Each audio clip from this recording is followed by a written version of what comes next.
That's probably one of the most important questions we probably should answer from the beginning. There's no real hard definition to OT network.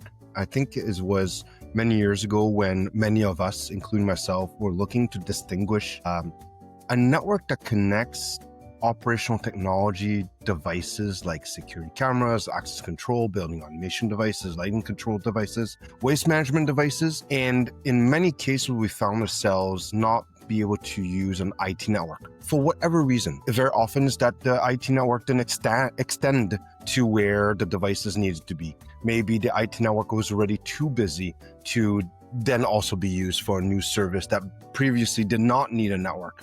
So it's a tough question, but I think the answer is simply a network that is dedicated to connecting these operational technology devices. There's nothing fundamentally different between an IT network and an OT network from a structure point of view, but it is very different from its requirements, its usage. An IT network would tend to be very bursty. 9 to 5, Monday to Friday will be extremely busy.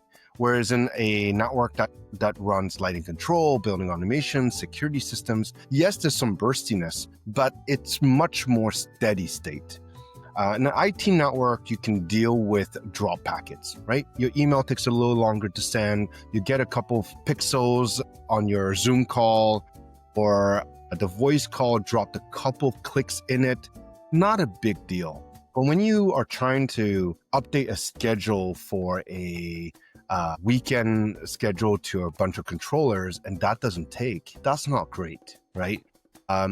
Lighting control that misses a command, not great. A security system that doesn't work perfectly, not good. So to summarize again, fundamentally, technology-wise, an OT network and IT network will not necessarily be very different, the network itself, but the expectation, the usage, quality of service, the service needs to render, the SLA around it, that could be very different. The OT network may be the responsibility of the IT team. That's great. Or it may not be. And that's very different.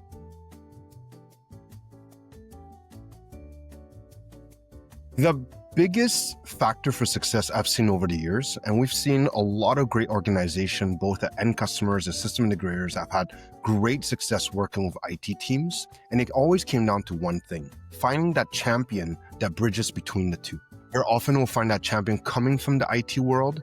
The IT department, the IT service team realizes that this building automation, this building system, this operational technology arm of the business needs support. Maybe it started with they needed a lot of servers to be brought up, and then realized that they needed ports and places that IT didn't serve. But really, when the IT team puts in place a champion, someone that would take the time to learn the terminologies, learn the priorities, learn the schedule and projects of these operational technology teams, that's the number one thing I found to success in collaboration. It comes down to understanding what a BBMD is, right? Helping the building automation team understand what is a DHCP IP reservation. What is the difference between a VPN and a zero trust network? These are very important topics, but if we don't find someone that becomes that bridge between the two, then we're always speaking different languages. Bring them in early. Right? If you have a project that you get going, if you are a system integrator, you're working with a customer, and on the customer side, there's no one from the IT team, ask them to bring someone to IT right away. And maybe that first conversation doesn't have a lot of weight in it. Maybe you still just need one IP address and you'll build a network after that. But even just introducing yourself, that goes a long way. So trust that even though in the past we've had friction, if we take the time to explain our priorities, our needs, most of the time they are there to help us. And it's only when we approach them when it's too late, then, it's normal that they get annoyed at us. We do all need to step up and learn a little bit more about general IT topics. Cloud versus private versus on-premise. Understand the difference between a router and a switch. And that their schedules for maintenance is different than yours, right? That you can't ask for a Windows 2000 server. And understand that, if they put security rules around you, it's to protect you, protect them. It's annoying, yeah, perhaps, It might make your job a little longer to accomplish, but it's now a normal standard thing to do.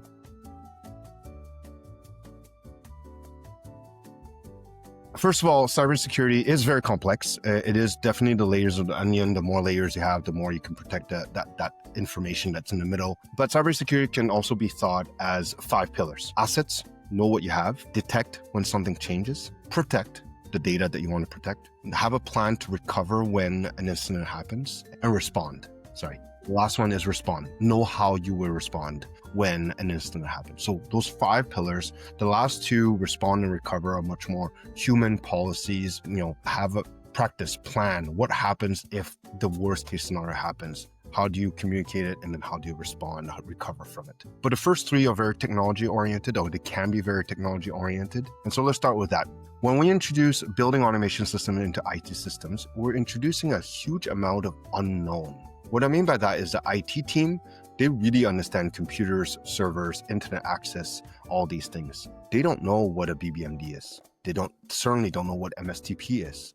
They don't understand why you still need that old server that you had from 20 years ago. You're introducing an incredible amount of unknown, and that's very uncomfortable. So one of the pillars of cybersecurity is know what you have, right? If you have a home and you want to protect your home and you lock 2 doors, but you actually have 3, your home is not that well protected. Same idea.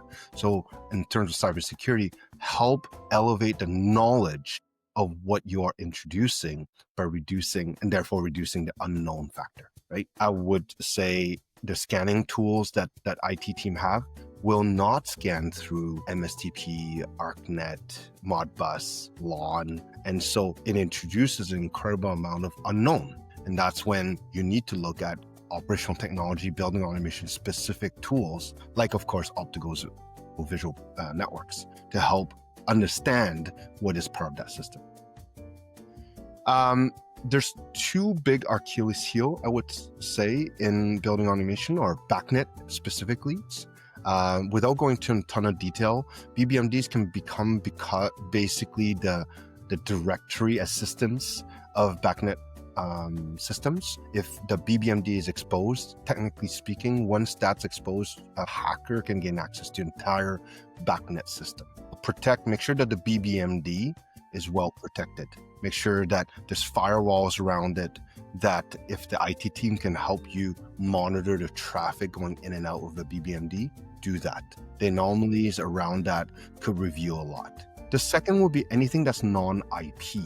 Again, the IT have developed incredible tools and knowledge around IP-based systems. But when you now tack on a BACnet router and on the side there's MSTP, and that MSTP goes on ceiling tiles, and that means someone can pop it up, plug in an RS-45 into a laptop, and leverage that connection into the rest of your system, that becomes an insider attack. That firewall that protects the outside world to the inside world doesn't protect that MSTP communication into it. So to summarize, I think help elevate the understanding of what you are introducing, because that level of unknown is very uneasy. When it comes to protecting, I would protect your BBMD. And foreign device is another function of BBMDs.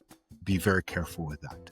I think probably the most important concept of cybersecurity is understand that the level of effort depends on the level of sensitivity of the information you're trying to protect. The cybersecurity profile around a shoe store won't be the same thing around a healthcare provider and around governmental or financial. So you may have to adapt. You can't use the same plan for all of them, and understand that in some contexts you will have to put more emphasis on cybersecurity, and which means that you might have to give up a little bit of availability, like access to the data.